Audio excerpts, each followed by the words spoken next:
act on it, right? So futures was a great way of looking at implications. That's why I love thinking about futures, particularly in this realm, because you can start looking at the implications in very different ways. So future systems thinking isn't about wild pontification in my perspective. It's about informed yet creative implication articulation. So this is a time where we get to examine the systems that we've been used to and think about what we would actually like to make if we could restructure, because we can. So, when speaking about systems like this and fundamental restructuring, I'd be remiss if I didn't draw attention to the events of the past week happening in cities across America and the world. I want to spend some time today talking about this because I think it's really important. Collective and collaborative regrowth following a pandemic, or really at any time, from business to underlying ecosystems, that depends on people. And if people aren't treated as the most important parts of these systems, the systems will collapse. If all people aren't treated fairly and equally as they deserve to be treated as humans, we will not be able to progress towards a future where we live in harmony. We've seen that in Minneapolis and New York and LA and in San Francisco and countless other cities across the nation. People are demanding the respect they deserve. And the truth is that this disregard of basic human respect based on the color of someone's skin is not just, it hasn't started recently. This has been going on for generations, and it's unacceptable in my opinion. If we want to create futures in which we all thrive, if we want to start building those futures that we want, in which we progress as a society towards united survival, then we must question the structures that have let so many of our fellow citizens be hurt, disrespected, and traumatized for so long. We must find a way to restructure the systems that have failed to provide protection for our citizens. To be explicit, George Floyd has forced us to pay attention to a present in the US that doesn't get nearly as much attention as it deserves, a present that is fundamentally broken on a systemic level. And if we don't focus on repairing the injustices of the present, we will never be able to build the inclusive futures we want to see. We will never be able to build and realize the futures we want after a pandemic like this. So thank you, that's Alida. the one for today. Thank you. Thank you.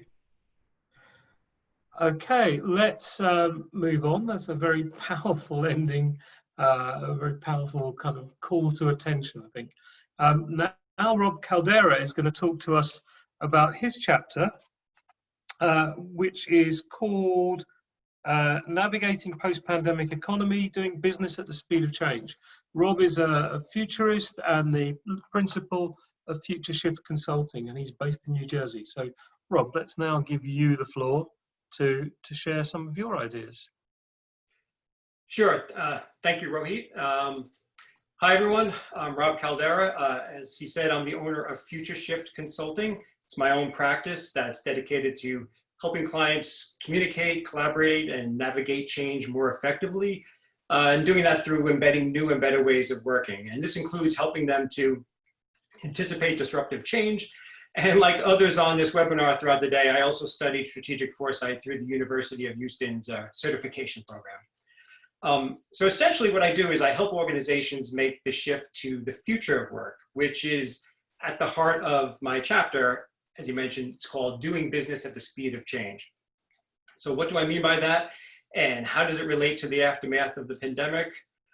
Well, we all know the old saying, the only constant in life is change. And by the way, did you know that phrase is so old it's attributed to the Greek philosopher Heraclitus? Something I actually just learned, by the way. So obviously dealing with a lot of change is nothing new. And if you're in the corporate world, you know that lesson very well. I mean, change is a constant struggle. So much so that an entire field of change management came into being, right? What is relatively new is how the rate of change is accelerating exponentially. So thanks to things like artificial intelligence, digitization, climate change, just overall disruption with a capital D. And this was the case before the pandemic kind of threw a monkey wrench into the works. So for companies to survive and thrive in the coming world, they need to learn how to move and adapt as fast as the change coming at them. So that when sudden disruptive events do occur like the pandemic, they can just more easily roll with it and adjust on the fly. But here's the kicker. The majority of today's companies operate using an outdated, inflexible, industrial age model that's really better suited for running turn of the last century manufacturing plants and not today's knowledge-driven organizations. In fact, I saw this great point made recently that if you were to hold up a company organization chart from 1920 and compare it to one from 2020, you couldn't tell the difference. And of course, the similarities run a lot deeper than that. So significant transformation has been needed for a long time in the corporate world, but change is slow until it's not, right? Until external forces just thrust it upon us. So could COVID-19 be the event that forces businesses to make this change? I think so, and that's the idea. That idea is a stepping off point for my chapter, basically.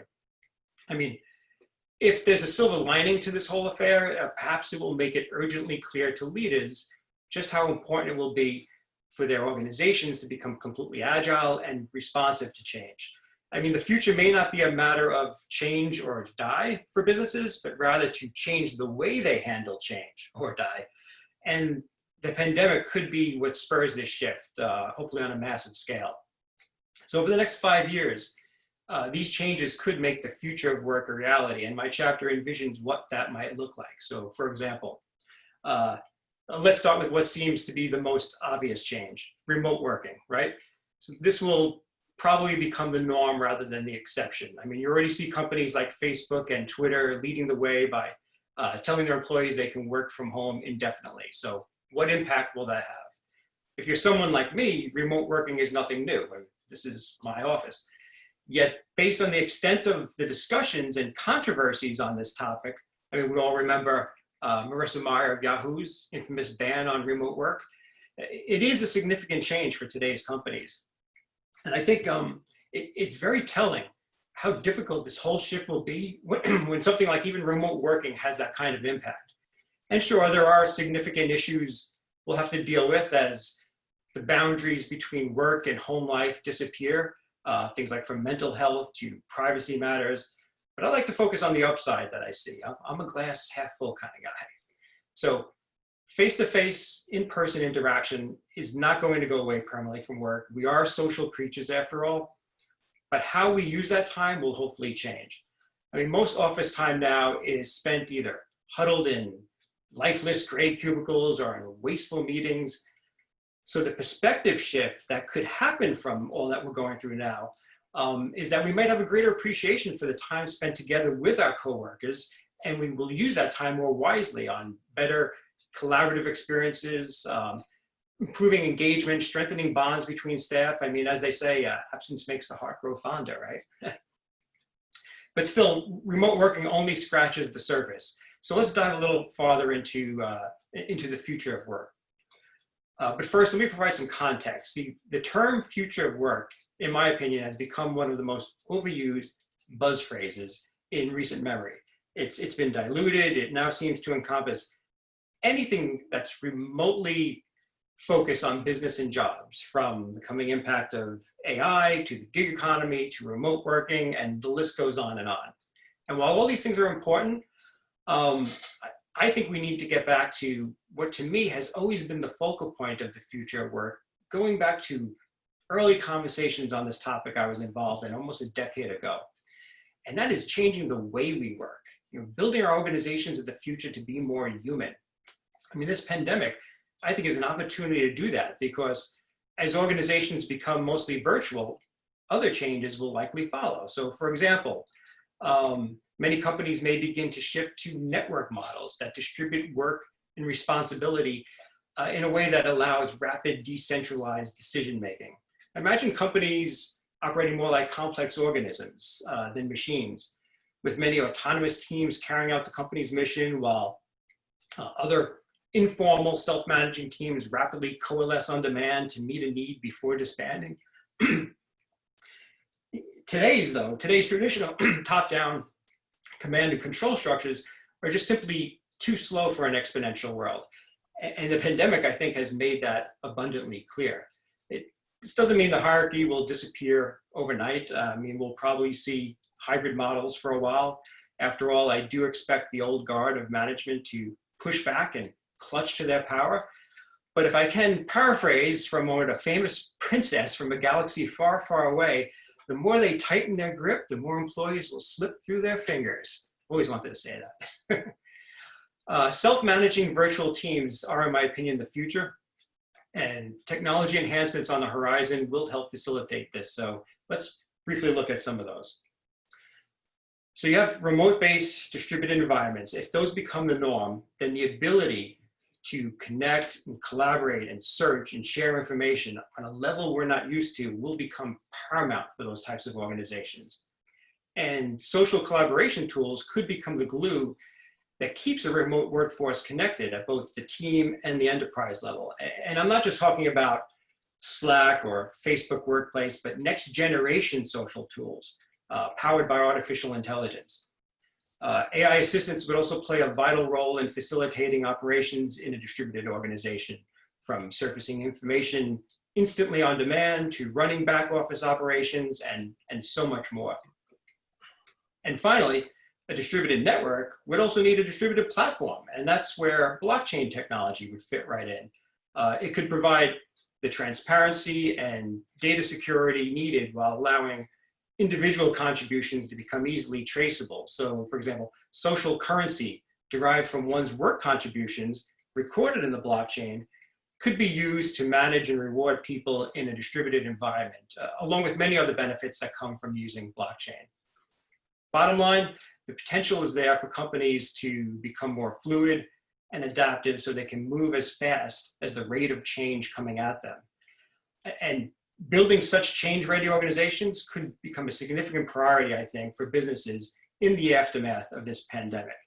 And that's essentially the focus of my chapter. So thank you. Rohit, back to you. Thank you very much, Rob. That's excellent. And an excellent tour of the many themes you've covered in the chapter. So thank you. And our final presentation of this session comes from Steve Wells from our own team, who's going to share the chapter that we wrote together on the next future of organizations, work and the workplace. So over to you, Steve. Let's make you the main man. The main man. I think there have been a lot of main men and women all through the day, but I'll take the title for now. So thank you, Rohit, and good evening, good morning or afternoon, everybody.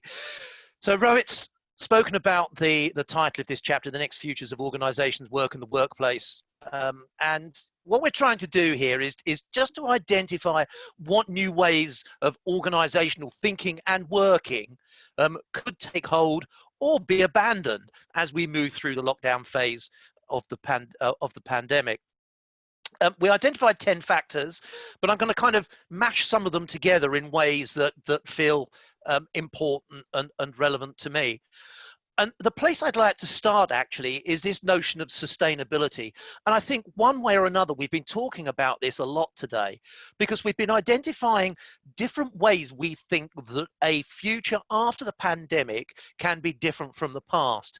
And part of that has been about sustainability, how we create sustainable economics post-pandemic, how we make sure that we retain good health after the pandemic, how we think about changing education post-pandemic. All these issues that sit as one of the 17 United Nations Sustainable Development Goals seem to me to be absolutely crucial in how we think about work and the workplace going forward. So sustainability doesn't just become something that is nice to do, doesn't just become something that we need to do because of the environment. It actually becomes a license for us to operate in our businesses. But I think the big challenge is actually about our organizational, our cultural DNA. And I think this is something that people have been talking about during today as well. So I guess we have a mindset challenge, and that mindset challenge is around these two things. One, we can play by the rules of the game that we've always played. But if we do that, we'll always get what we've always got. On the other hand, we can seek to create a new game, create new rules around a new game, and try to make something different happen. There's a risk that if we don't do that, then we'll end up having the same, getting the same that we've always got. But the rest of the world moves on. So I think being the same, staying the same, is tantamount to moving backwards.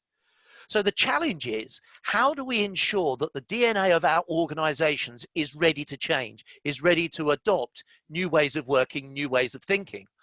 And I think this is why, because we're at a time where extraordinary leadership is required. And I don't mean extraordinary leaders in the way that maybe we've thought about inspiring leaders in the past. It's about how we exhibit our behaviors in thinking about some of these new ideas in everything we do every day.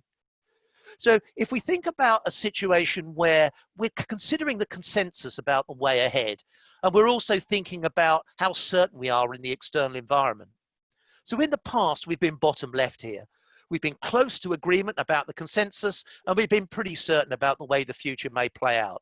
So that's the realm of ordinary management. But actually, increasingly, and particularly now, we don't have consensus about the way ahead, and we certainly don't have consensus or agreement about how the external environment will evolve. And that's where we are with extraordinary leadership. And I think leadership and the mindset that I've already spoken about really are the critical issues here. So our next leaders should be a building capability to imagine and experiment our way to the future. Because unless we do something different, unless we find ways of doing something different, then we're going to try and implement the things that we've found familiar and comfortable in the past.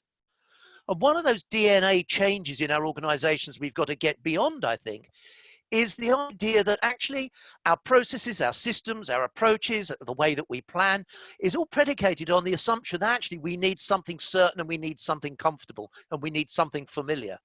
And we actually have to break that down. And in breaking that down, we need to have a new understanding about how we lead people in times of complexity and uncertainty, how we use foresight, how we exhibit empathy, how we become more human.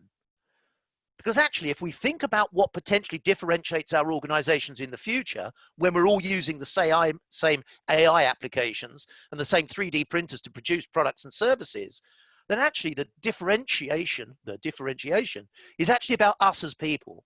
And I think the relationships that we form, the way that we interact with people is really what becomes a key differentiator in the future. And it's important because when we think about how we consider the future of our organizations, we have to operate on 3 parallel time horizons. The first is winning the race for the current year, being really good at doing what we said we were going to do. And that's still critically important through the pandemic. We typically then take a bit of a step back where we extrapolate what we've seen in the past and move that out into the future. And that helps us think about the kind of near future risks and opportunities that there might be. But it's not until we get right out above the horizon and look much further ahead that we can actually challenge those assumptions we make around the trends to see where our world is going to be different. Not necessarily to pick up which difference and exactly what future, but just to help us be more creative, more flexible, more resilient about the range of different futures we may come across. And part of that understanding the future is making sure that we are digitally literate. And by digitally literate, I don't mean knowing how to code. It's about understanding how to ask the right questions, what the right questions are, which are the types of digital technology that might make a bit difference to our lives as humans, as well as how our businesses perform. So it's making informed choices about the questions that we ask. I think it's also about education and training. And a lot of people today have spoken how education has changed during the pandemic and how it might change further into the future. And I don't think this is just an issue of primary school or high school or college or university. It's actually all of those things and into skills training at work. How do we change the way that we learn the new skills that we need, the more human skills we need, not just at school. So we have kids that are ready for jobs that might exist in 15, 20 years' time, but also how we move to jobs that are being automated, where elements are being automated, and we need to continue to do the jobs that we want to do to make a difference to our businesses that we want to make. And that then works into rethinking our work culture. And that's, for me, about empowerment and trust. So part of what we see is the use of technology to monitor remote working employees, for example.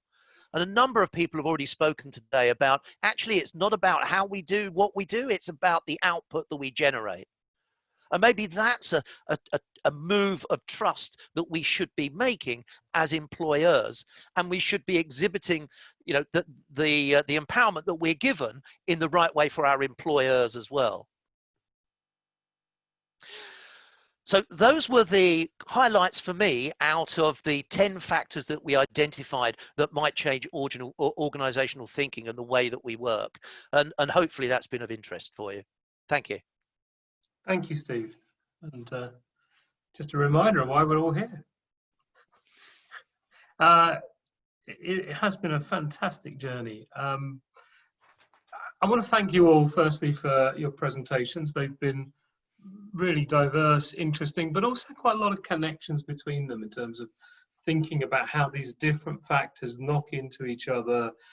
And Alida, you introduced us to the Futures Wheel concept, and you could see that same sort of idea manifesting in both Rob and Steve's presentation. So I think maybe not by design, but by accident, we put three well kind of connected presentations together. I'm not going to pretend I did anything clever there.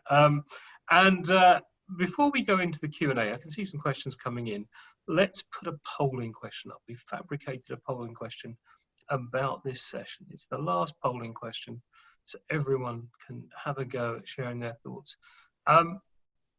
So there are so many different ideas across the three chapters that I've just pulled out a few themes around how might the pandemic experience change the nature of business in the next 3 to 5 years.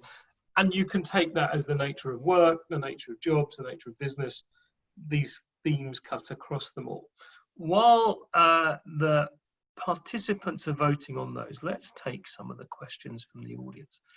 And there was one down here for Alida. So I think as you were named, Alida, we ought to give you your question. And it's from Chris Olsen, who I think has been with us since the start this morning. So you deserve a question, Chris.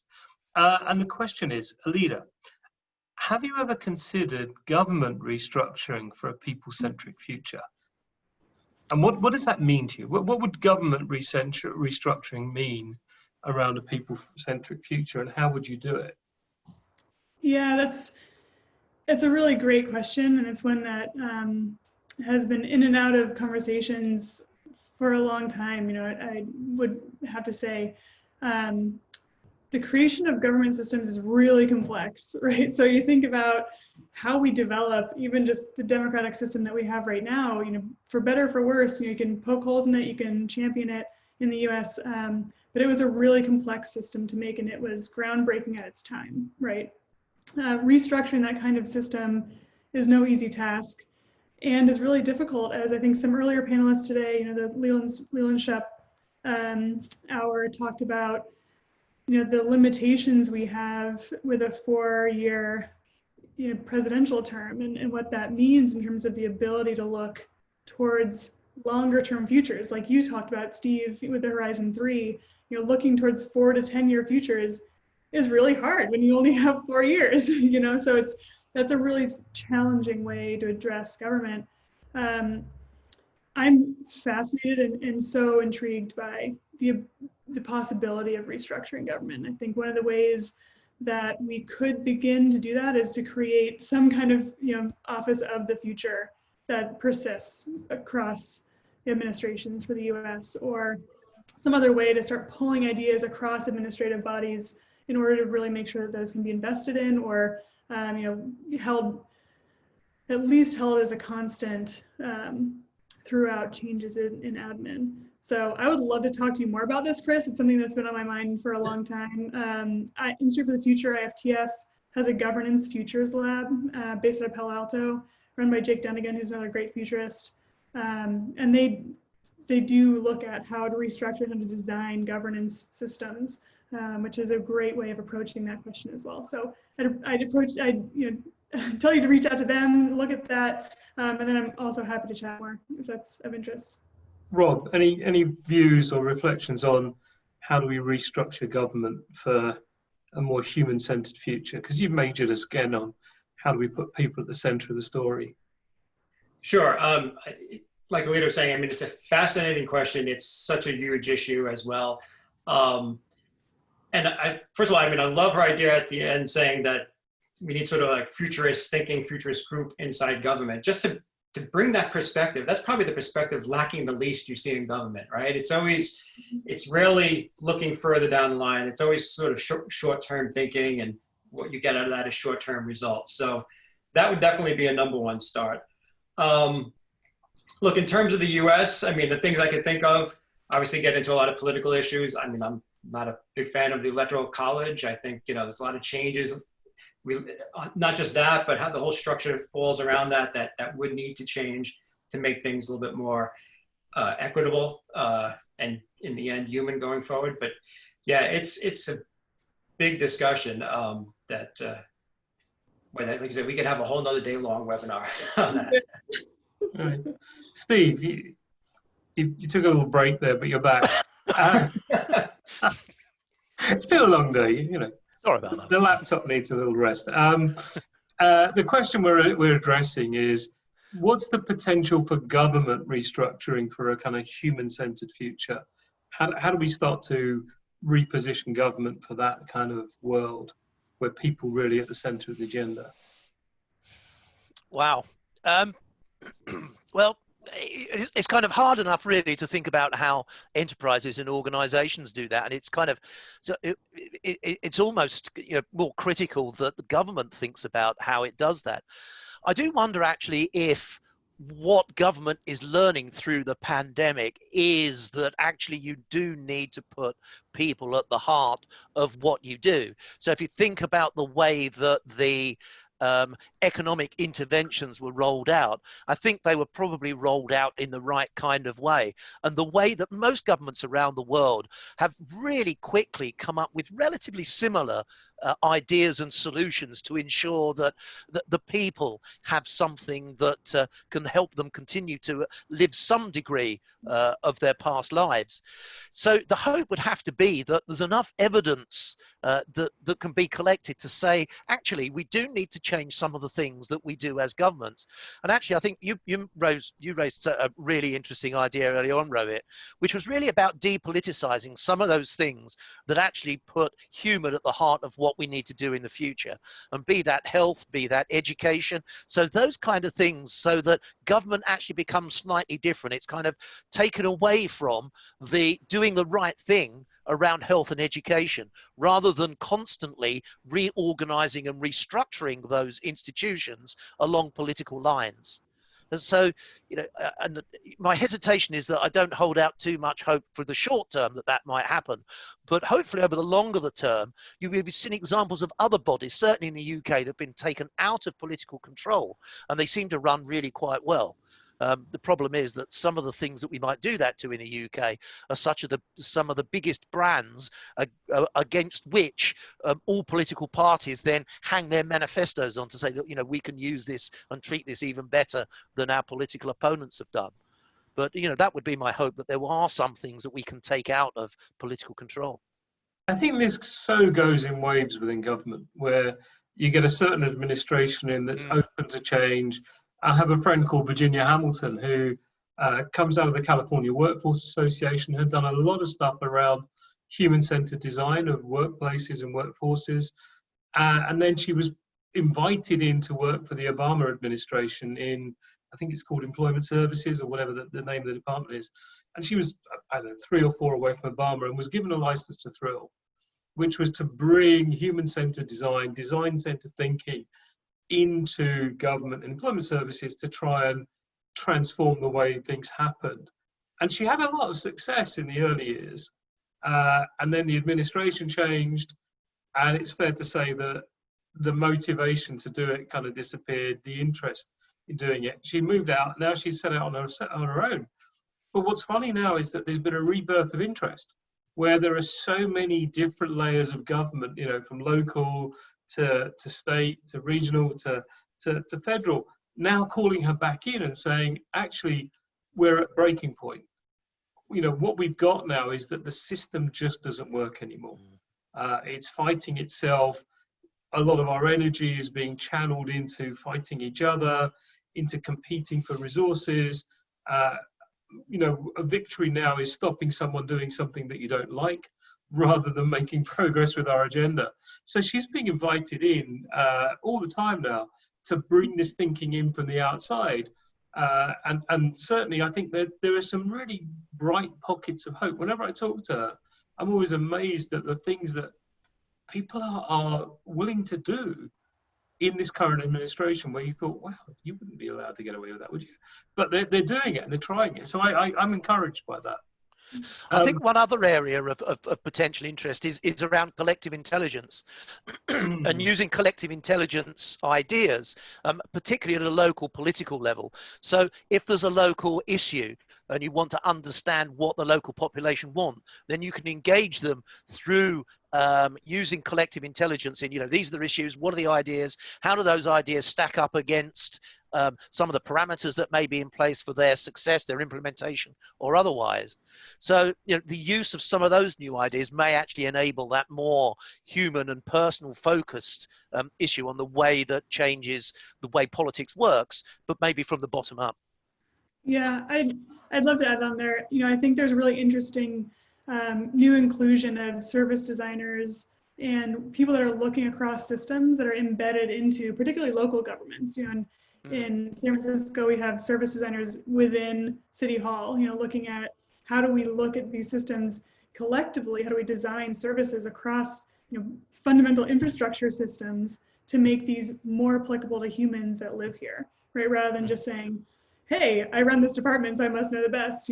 They're actually looking into going out into the people of the city to say, what's not working, what is working, how do we make this better?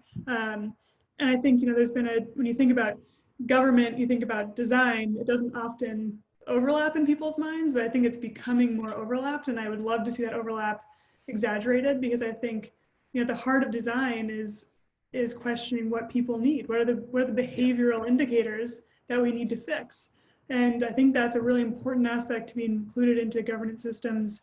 And I agree, Steve, I think it's probably bottom up, at this point, say like, is it working? Let's get some proof of work, from smaller communities. San Francisco is not small, but it's smaller than federal. It's probably a better way to meet local need, isn't it? Totally, yeah. And then the question for me is, how do you stitch those systems together on a broader scale? What does that look like? And that's a really complex problem, but if you start small and you start figuring out what those local communities need and how to solve it, you at least have somewhere to go off of, and so I think that's a really nice way to bring what seem like very disparate perspectives together in a cohesive manner. Right. I'm going to share the results of the polling so we can see what people thought about the various ideas you put forward. So what do we think is going to be the pandemic's impact on the nature of business? Deep embrace of digital wins. Alida's idea around more local community commerce hasn't, you didn't sell it. People didn't buy it. Didn't buy it. Robert's idea of distributed organizations got some support. Contract workforce, more enlightened and empathetic leadership. It's interesting, isn't it? We talk about these things so much. We see these windows of opportunity, and yet we kind of always hover around a third of people thinking we're going to make that change. There's that sense of just pulling back to the old and pulling back. And one that really surprises me is that one of the most exciting things I've seen going on right now in business is prioritization in a way that people have never done before, where they've said, our organization's revenues have been decimated, or we don't have anywhere near as much business or whatever. We have to prioritize the projects we're going to do. And it's created a real focus on what it is we should be delivering. What are those vital few things we need to do? Yet it's interesting that it's got so little support here. We do a lot of work with airlines and airports, and it's been fascinating to see there that one of the things they're saying is that over half that we've surveyed are actually putting more money into innovation and digital transformation. And they're taking projects that they would have said were 3 years away and implementing them in 60 days because they're transformative. Like, Bangalore Airport now, you can walk from curb to the plane without touching anything, without handing anything over. It's all done with biometrics and your phone, contactless the whole way. and people are sort of reprioritizing and getting better at making decisions, I think. I would hope that would last. Any reflections on what you see on the voting there?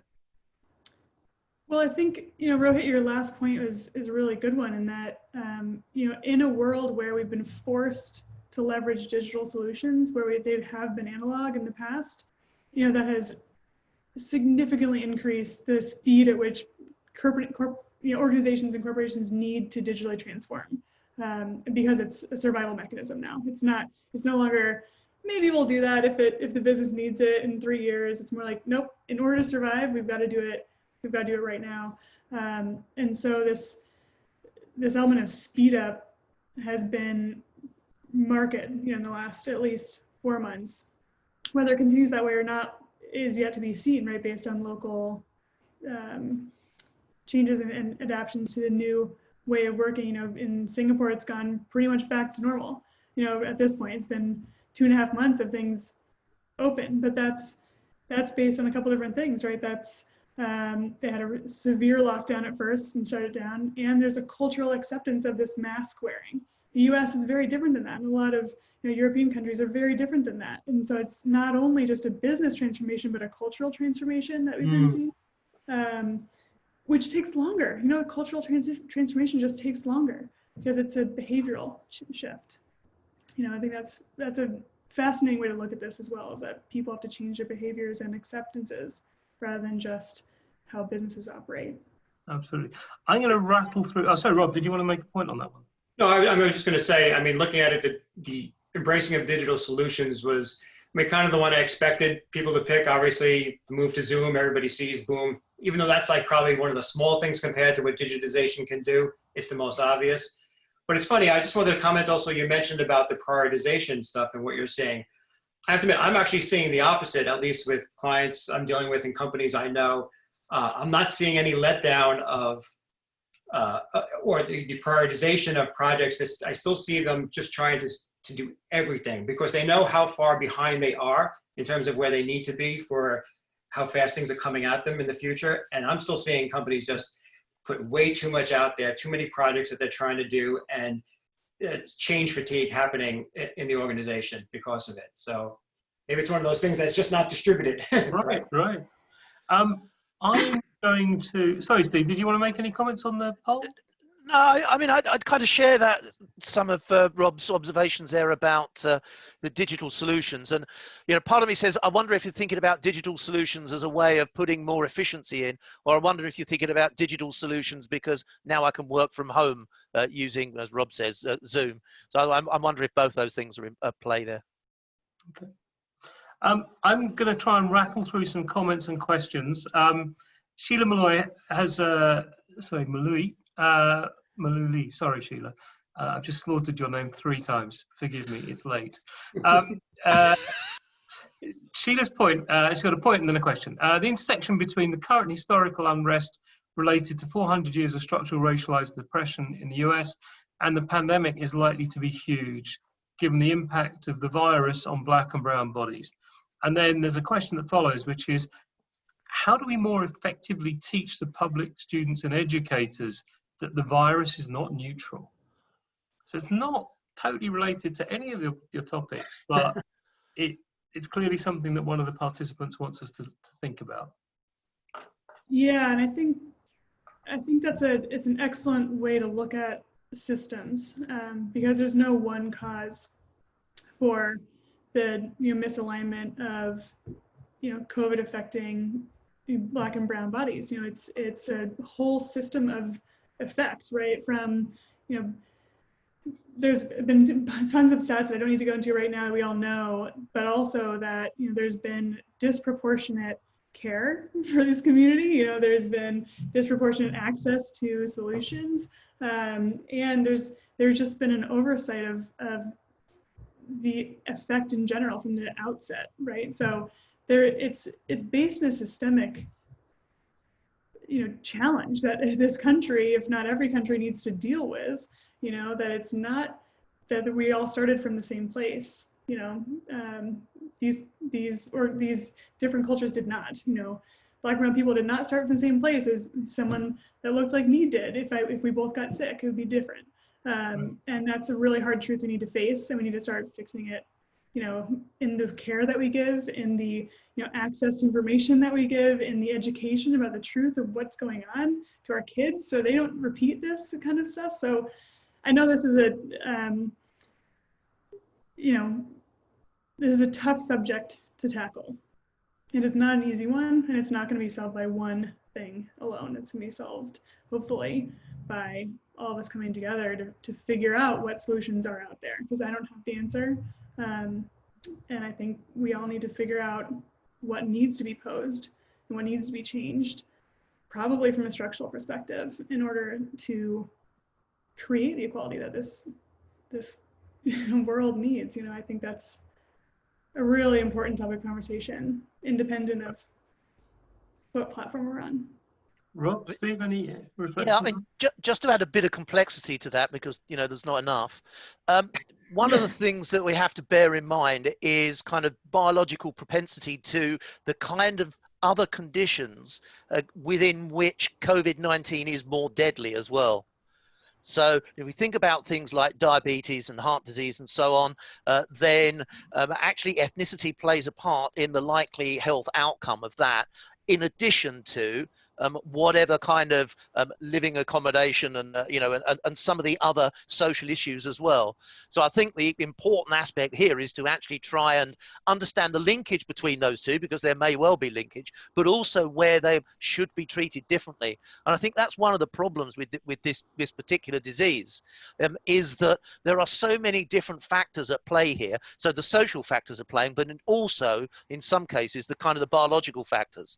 But then we have to be careful that some of those biological factors are also influenced by social factors. But, you know, I told you it was complex. Sure, just to add to that, I mean, I think what Alida mentioned as far as the systemic issues, yes, that's the cause of this all. Those are the things that need to be tackled. But how do we start? What do we need to do? And that's leadership. And I think what we're seeing right now at this point in history is such a dearth of leadership out there everywhere. I mean, yes, there are some good leaders, there's some isolated cases, but really overall, such a lack of leadership needed at government levels, at local levels, at corporations. Why is that? I don't know, but we definitely need leaders that can see this larger picture, you know, and just be more adaptive in the way they go about things, and sort of have more of a foresight view to things, you know, looking down the road and how we can fix things. So leadership, it's got to start with leadership, and that's a huge problem. Thank you. Right. So I want to take this question from Rudy Breeder. Can you all see the Q&A box? I'm going to ask you to pull up the Q&A, because Rudy, man, it's 9:30 at night for me. We've been here 11 and a half hours. You've asked me a question, or asked us a question with at least 3 question marks in it, 2 book references, at least 4 different business concepts. I don't even know where to start. So I'm going to ask the panelists to just read your question. Rudy, I'm going to ask you to have a little more mercy on us next time. But just read the question, and do you have any reactions to what Rudy has written there? So this is the question that's to me, it says? Right. Yeah, it starts with a question to you, and then yeah, so his PhD thesis there. I guess I'll start, since I was reading it too before. And Rudy must have actually been reading my mind, because he mentions 2 books, right? Reinventing the Organization, which is actually written by Frederick Laloux, not those 2 people. And he also mentions the book Brave New World. Those 2 books actually are sitting right on my bookshelf, right behind me over here. And I consider them landmark books for the things I talk about. So yes, Rudy, you know, a lot of my thinking was shaped by those books. I think Reinventing the Organization book sort of helped more with the philosophy behind it, while as Brave New Work by Aaron Dignan is more of the practical, how you then go about it. So wait, so what's the next part of the thesis there?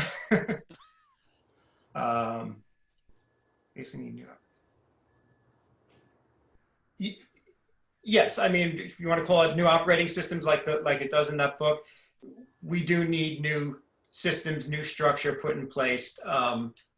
for the future work. It's based on the things I was talking about before. Okay. Can we consider that question answered? Is that okay? Yeah, let's take another one. Good job, good job, good job, Rob. Yeah. Well done, Rob. I'm sorry.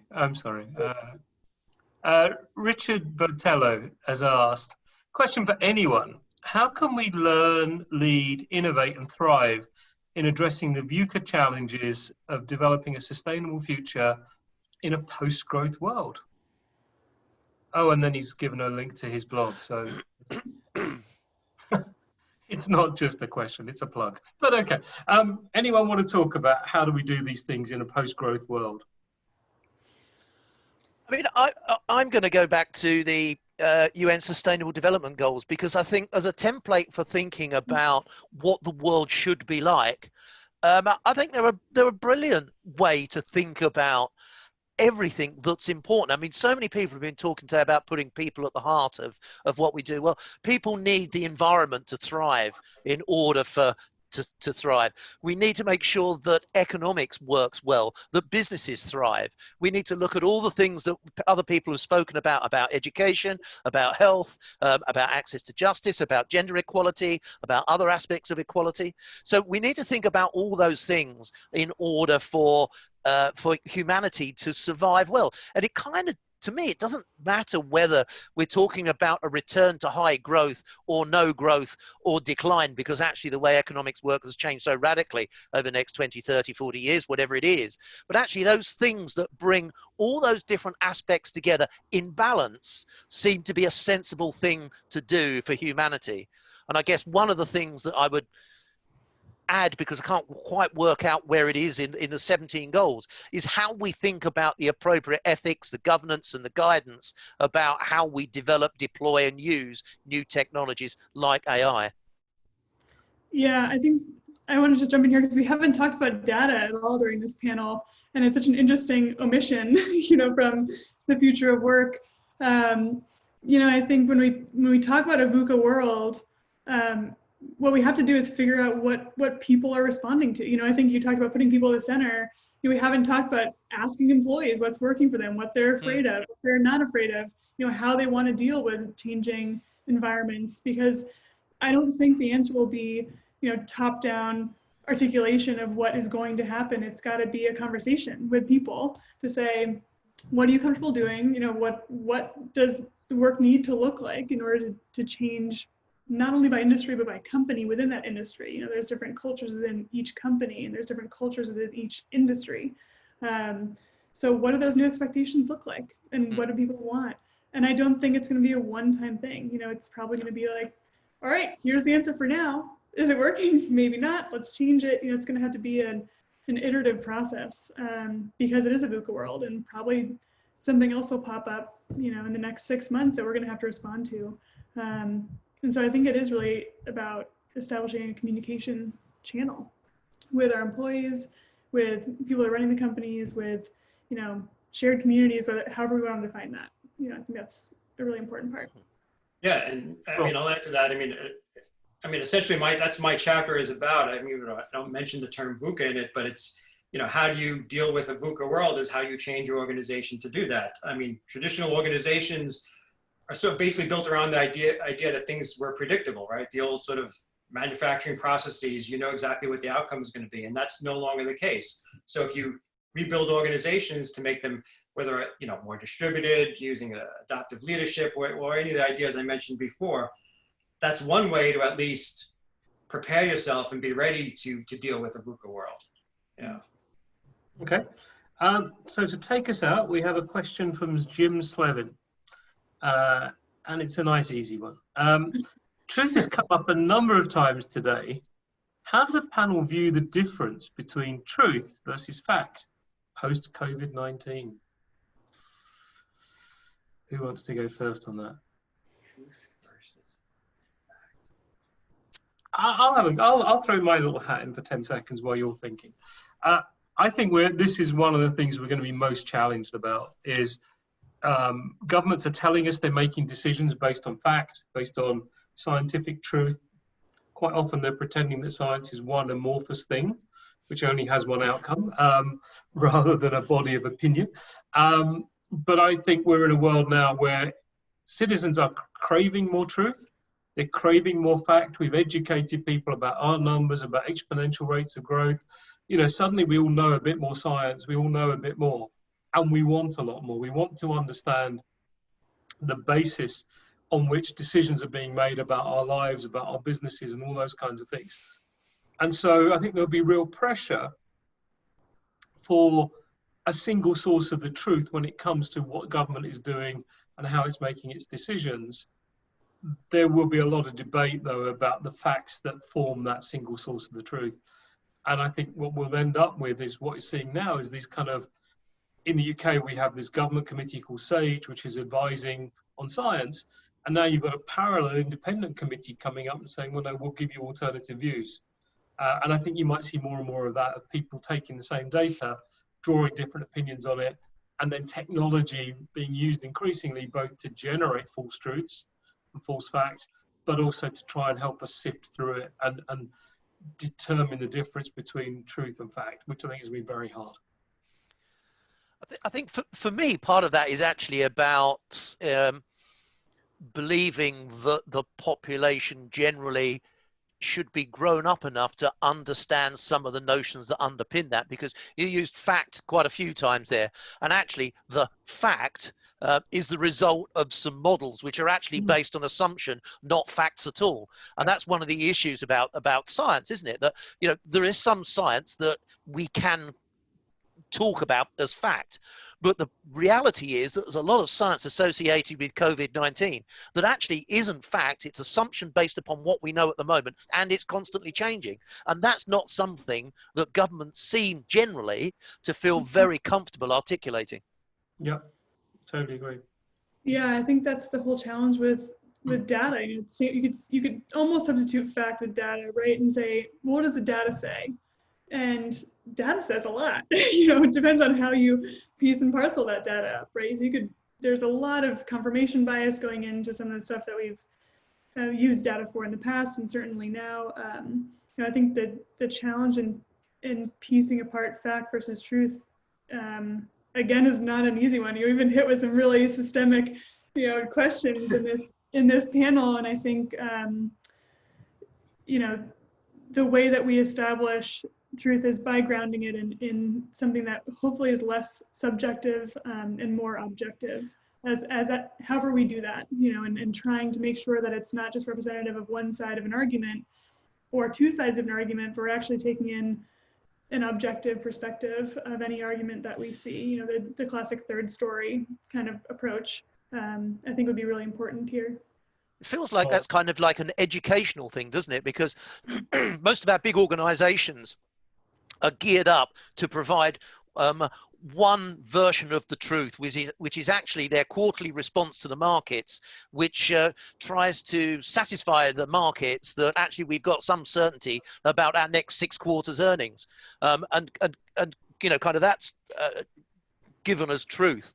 So governments kind of do the same kind of thing, don't they? They want to put a whole bunch of different articulated ideas together and make them look like they're truth, so that people can feel relaxed and relieved because there's truth out there and we believe it until we don't. So part of it, I think, is about educating people that actually we know much less than we let on we know, but here's why we make these judgments and these decisions, and here's what underpins our assumptions. Yeah, Rob, you can have the final. Rob, you can have the final word of this session. No, I mean, it's a great, interesting question. I mean, it's really like, what is the future of truth, right? And so how would futurists view that? I mean, right now, truth is at one of the lowest ways it's been in quite a while, right? Truth is, who knows what the truth is anymore. And I think it's only going to get worse over the next couple of months through this pandemic, and especially in the US with the election. But for those who saw that the presentation earlier today that was done on those 4 scenarios in America of the outcome, I think depending on those scenarios will depend on what the outcome of truth is. So obviously you'd have to have seen that presentation, but thinking about that, the way things wind up in America, at least from our perspective here, which of those outcomes will maybe determine the future of truth? Thank you all. It's been a brilliant session. And one fact I can give you is that the number of participants in this session has grown during the session. So you've been a big draw. Thank you all for brilliant presentations, really wide-ranging, fascinating, and then an even more wide-ranging discussion covering an unimaginable range of topics that you've been game enough to take on. So thank you all, and we're going to let you go, and we're going to bring Alex in for the final session where we're going to talk about the change agenda. So thank you, Alida. Thank you, Rob. And thank you for your contributions too. And Thank you so much. Thank you. And I'm Thank gonna you. let you guys go. Stop video. Yeah, there you go. There's the three of us. So for this final session, we are going to take you through the kind of conclusions to the book, where we outlined a number of ideas, 10 points of what we called a change agenda for the post-pandemic world. And it was really reading across all the other chapters and all the different insights, trying to pull out 10 critical themes that we think are crucial going forwards. And Alex is going to lead us off on those. Hey, yeah, thanks for having me back. Happy to join my co-authors here to talk to you a little about this conclusion chapter, in which we discuss these, the change agenda, like Rohit said, a couple of things that we can learn from this event, take from this event going forward. So just starting from the top, number one, the first item is individual financial security. And this one's basically about meeting basic needs. This event, this pandemic event, has really opened our eyes to the many gaps that exist in terms of families and individuals being able to sustain themselves if there's any sort of interruption to the economic system. So what I think is kind of interesting about this in terms of opportunities and change agendas is the opportunity to reframe a little the future of work argument. This is something that's been going on in futurist circles and other circles for quite some time. And it seems to me like this is a way to sort of look at the future of work differently, because up until now, it seems like the main justification for a universal basic income has been automation. And now that we're seeing there may be other really good reasons to implement that, and we're seeing some nations experiment with it, work with it, even here in the US, it's become a possibility, whereas very recently, until very recently, it was almost sort of a joke. I mean, one presidential candidate was sort of laughed off the stage for even mentioning it in a debate. So it could also give way to sort of futuristic ways of meeting needs. I was thinking in terms of like food production and like 3D printed housing and stuff like that. So when it comes time to create this change agenda, those new technologies could be at the forefront. The second thing is health and elder care systems and access. And of course, we've all seen from around the world different levels of need, different levels of appreciation for our healthcare workers, seeing them move from, move to the front lines, let's say. They've now been recognized as playing such an important part in our society. And in this event, we have seen how a globalized healthcare system could be a very positive step. Many countries have universal health care, the United States doesn't. So I'm just wondering how far this might take us towards really like truly accessible healthcare for everyone on the planet. And another thing is it may put some propulsion behind mobile health. I think we've already seen that, telehealth, and then robotics as a gap filler in terms of supporting and sustaining the healthcare workforce. We know the advantages of the robotic nurse or elderly caregiver, to relieve human labor to prevent the spread of infection, ideally. So if there's a humane way of implementing that into these health and elder care systems, robotics and AI could be on that agenda. The third one is mental health and physical safety. So as some of the other presenters have mentioned, we've sort of just seen PTSD on a global scale during this event. And even before the pandemic, we had a loneliness epidemic happening in the United States, in a lot of the Western world, where people just are not experiencing the level of human contact that is considered healthy. So it's possible that this event may push forward, I think, some of the new strategies for dealing with mental health challenges, things like hallucinogenics or VR, virtual reality, to deal with that kind of need in society. We can put those maybe on our change agenda.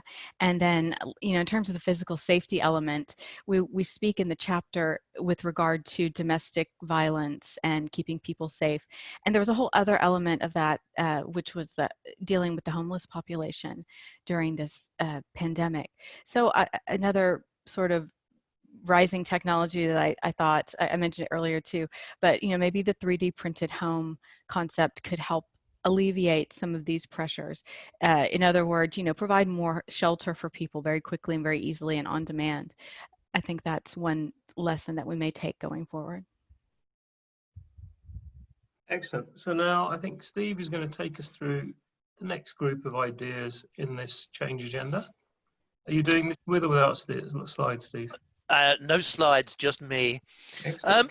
So the issues I'm going to talk about are national preparedness, funding, and government and governance. And the national preparedness idea, that's come up a number of times. And on the face of it, one of the things that we're saying here is if only we'd done and listened to appropriate horizon scanning and foresight, because there were plenty of people warning about this. But it's interesting that when we look around the world and we look around to see the response and the reaction of different governments, have been different levels of preparedness. Some governments seem to have been very well prepared. Other governments seem to have not been prepared but responded really quickly. Other governments have done neither of those things. So it's interesting that the difference and the responses that those have had.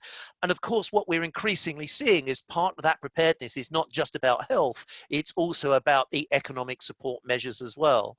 So the need for horizon scanning and foresight for most people on this call, I would imagine, the case is well and truly made for that.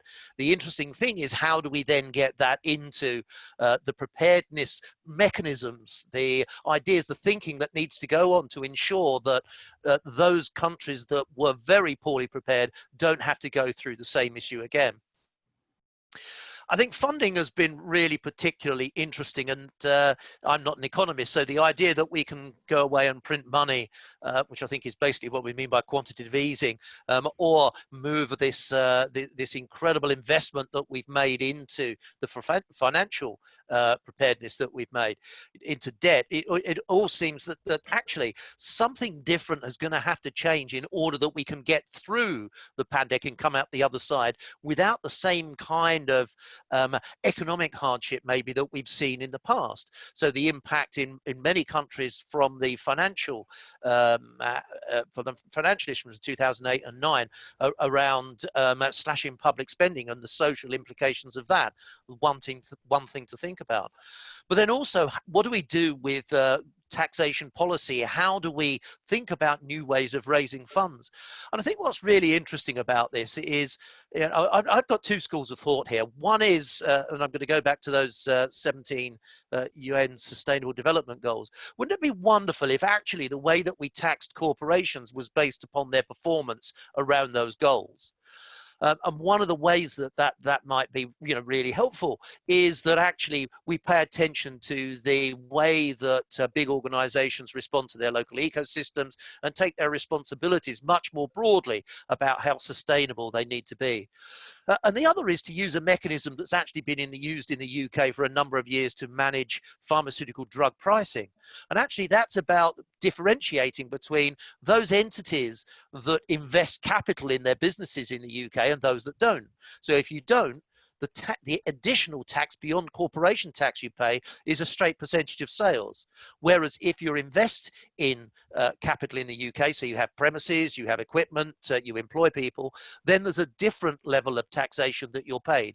So that may be one way of differentiating between those that fully automate and those that focus very much on people. And that could be a way in the future that we start to enable ourselves as a nation to kind of fund the commitments that we've made so far through the pandemic.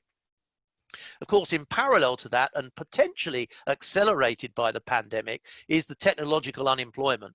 And right now, we're not actually really clear what level of unemployment automation is giving us.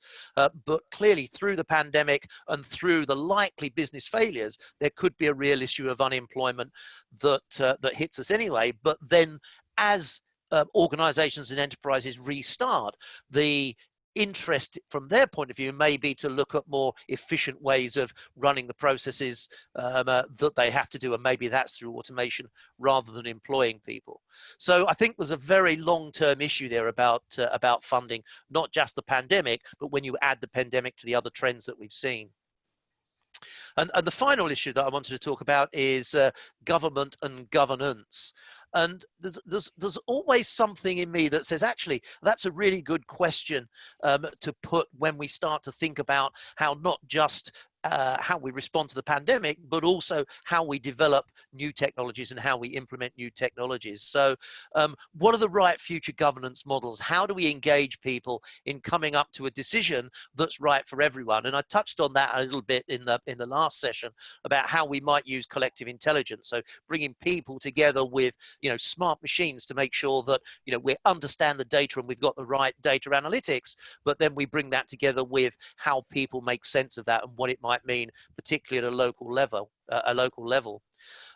Governments, we know, have come under intense scrutiny in terms of their response to the pandemic, but it's interesting the degree of the ability of governments to actually respond to that, or the willingness of governments to respond to that. And sometimes that's not just about responding in a way that pampers to what the population might be saying they want. It's actually about providing the data, the justification, the evidence to support decisions that might be right from a health and economic perspective, but may increase, for example, lockdown measures.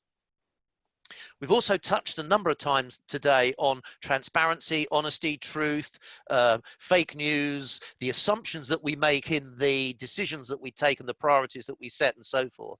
So that's going to be an increasingly open area, I think, for people to want to see governments responding perhaps in a different way. And finally, I just want to touch on the use of emergency powers, because there's been an incredible trust in governments all around the world about the powers that they've taken and the lockdown measures that they've implemented. The issue is how much longer is the population going to be willing to do that without additional information, without additional justifications? Over to you, Rohit. Excellent. Thank you, Steve. So we've covered 6 of the 10 agenda items. The last 4, the first is around global institutions. They've come up a number of times again. World Health Organization, the UN, some nations are heavily reliant on them. Others are challenging them, questioning how well they're doing. Ultimately, these institutions exist at the will of the people who fund them. The rules, their rules of engagement, their operating models are agreed by whoever funds them. So if we're not happy with them, then the question is, what do we want in their place? And how do we make sure that we have effective mechanisms in place to deal with things like global pandemics, climate change, and the other global challenges we're going to face? And how do we either replace those institutions if they're really not fit for purpose, or modernize them to create what's needed? A second one, again, on a global scale, and this is sort of related to the first one, really. One of the reasons we need global institutions is that we have nations that are falling behind the others in a massive way. Weak and failing nations, poor civil society provision, poor economic provision, poor infrastructure, under-resourced education systems, under-resourced health infrastructure, and they're likely to be left further and further behind by the pandemic and the cost of it to them. And the question really becomes a very simple one, which is, do we care? Do we really care about their fate? Or do we get to become very blunt and start saying, you have to look after yourselves, you have to find your own friends, we're no longer going to have a global community that looks after you? If we care, then we've got to think about what are the modern age mechanisms to go in and provide support, to do capacity building, to deliver infrastructure, to deliver more effective governance so that these nations can grow and develop and have those kind of 5, 10, 20-year development plans, and what support mechanisms you put around that to help them make that happen, whether it's sponsorship, whether it's coaching and mentoring from other countries. The model traditionally has been that the World Bank, IMF, development banks have given the money, and then we've used consultants to monitor this. Maybe that's not quite the right model going forward. Maybe we need to think about some new and fresh models for that. Which then talks to sort of the ninth issue, which is about global power. And Bruce brought up today the idea of maybe we should be talking about global responsibility. But we do know that the G7, the G20, the big political groupings like the African Union, the European Union, the ASEAN countries, the Shanghai Cooperation Organization, the Gulf Cooperation Council, they wield immense power. They have the capacity to make a difference. They've been noticeably absent in the response to the pandemic. And the question is, how do we now find new ways of coalescing them around an agenda, but also acknowledging that a lot of the money that's going to come to make a difference is going to come from the big philanthropists, you know, the Bill Gates of this world and others, and the social activists who have the ideas about how to deliver real change on the ground. So how do we find new mechanisms for delivering global power and responsibility that actually help nations make a major leap forward on their critical challenges? And then the final issue is around the business of business and the environment. A lot of questions now being raised about the role and responsibility of business. Many people arguing that this could be the beginning and the end of the current model of capitalism. Is this the end of late-stage capitalism?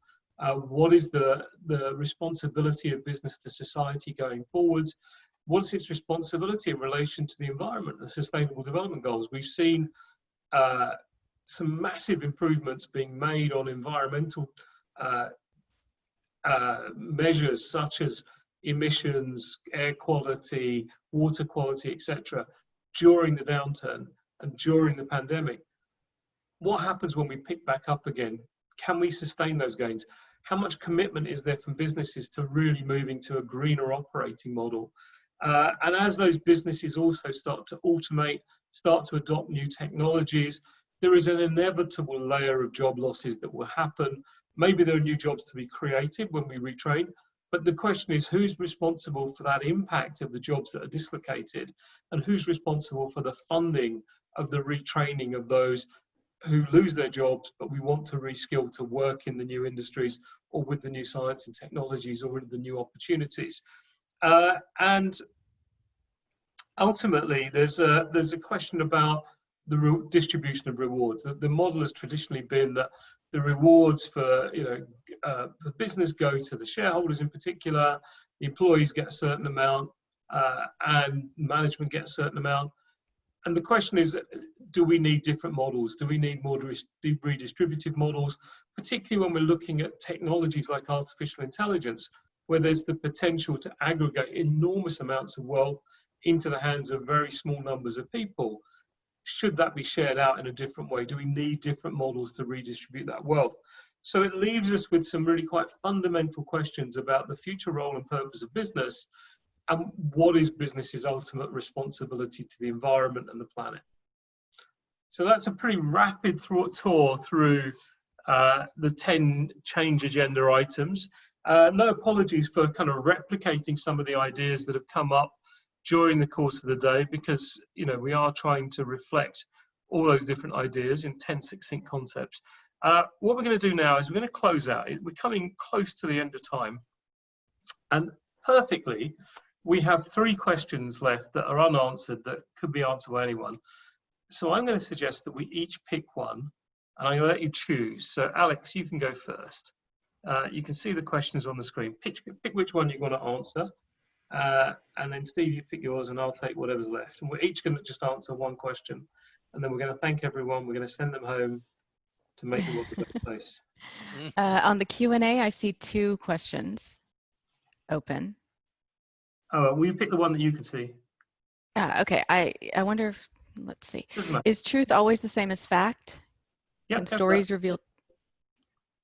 Yep. So why don't you That- answer that one? Can stories reveal truths of a different kind? From Sheila Moorcroft. Thank you, Sheila. Great question. I think I'm going to answer the second part. Can stories it disappeared. Oh, Can sorry. stories help answer? Can it arrive at truth? Yes, I think so. And I think that's why scenarios are so important. I think that's why we have so many scenarios in this book. People like that storytelling approach. And I don't know if I would call it truth, but it definitely gets at something real. When you tell a story, you can get at something real. So I'm going to say stories are a valuable way of getting at important information for the future. Okay, Steve, can you see the two questions that are up there? I can, yes, I can see two. Well, I can see two questions, and it's hard for me to resist answering the question: which is the most likely next event we should prepare for? Massive asteroid impact or zombie attack? Okay, go for it. So, so I think we'd probably pick something else. If I'm completely honest. It's interesting though, isn't it, that intuitively we kind of step away from the really unlikely things, and I say unlikely because asteroid impact, it can be predicted. It's got to be something that's wildly it's such a surprise given how closely we're watching this stuff at the moment. So I suppose it's actually about trying to work out what the next really big event is, and it's using the kind of tried and trusted techniques that a number of people have spoken about to help us prepare for some of those things. I mean, I guess if it's a big enough asteroid impact, then it's a bit pointless preparing for anything anyway. But you know, how is it that we can look at the underlying things that we see going on at the moment that we can't sort of understand? So it's the old thing. What is it that's going to potentially have enormous impact, but that actually we normally completely ignore? And I think one of the things that the pandemic teaches us is actually what we did ignore was something that wasn't necessarily very, very unlikely. So the lesson for me is, how do we extend that into other areas to ensure that not only do we miss the stuff that we think is more likely, but actually how do we have the debate around some of the stuff that is unlikely, and ensure that what we have are a series of not necessarily point-by-point approaches to ensure that we can stop that event happening, but just something that allows us to be more comfortable in talking about uncertain and big impact things. Because actually, that's the really important conversation. It's not the specific things that we need to do to stop or prevent one of those events, but it's actually getting used to dealing with the consequences of the consequences of the uncertainty, I suppose, and how we get used to thinking about that. Because for me, that's the thing that's really missing. Yeah, I think the short answer to that one was actually asteroids manned by zombies. Yeah. All armed with hydrochloroquine, but Yeah. You give us more details, Steve. It's cool. And I think it's only fitting that the last question goes to Chris Olsen, who has been with us since 5 a.m. their time in the US. And the last question is, how might someone bring the future wheel or H3 plus 3 Horizon Foresight into corporate decision making when it is vacant? And I think the problem here is that most foresight is wasted on the leadership we try and give it to, because they're not ready to use it. They don't know how to integrate it into the way they like to look at the future, particularly stuff that's about risk. And I think it is about starting that conversation now, where we have a little window where people realize that they can't just have plan A and a set of assumptions about how they hope the world will be. Everything's been turned on its head. People are more open now to thinking differently, to thinking about different possibilities. And this is a way of saying, well, can we show you some tools that are used by the futures thinking community to help them explore, to help explore the future? Can we see which ones might resonate with you, so you don't feel like a salesperson for horizon scanning or future wheels or cross impact analysis or any particular horizon scanning approach, but you just show them the techniques, you show them what they can do, and you see which ones resonate. And then if you get one or two adopted into the corporate decision-making process this time round, I think you're doing a good job. And then gradually you earn more support and credibility for doing more. And I think it's a gradual process in most organizations. Where the organization's already sold on foresight, then it's less of an issue. You just have to make sure you understand the type of questions the organization is trying to ask. And firstly, help make sure they're asking good questions about the future. And secondly, show them how these different tools and processes can support that. And thirdly, if none of that works, then bring in the hydrochloroquine wielding zombies. It's all good. All right. Thank you so much. It's been an incredible day. I want to thank all of the presenters, whether they're still with us or not, for sharing so generously of their time, their thoughts, and their answers to a really diverse range of questions. I really want to thank all the participants for sharing as well and asking all the fantastic questions you've been asking all day. And the last and you know, for me, most important thanks goes to Steve and Alex for working together with me to create this book, for the mammoth amount of work that we had to go through to boil 115 chapters down into this book, and then another one coming out in September, and to do all of that in 9 weeks. It was quite a Herculean task. We had fun doing it, but we probably wouldn't do the same exercise again in quite such a short time scale. Thank you all for coming. Enjoy the future. Enjoy reading the book. If you've enjoyed today, then our work here is done. Please do tell people about the book, and hopefully a few of them will buy it. Thank you. Bye-bye.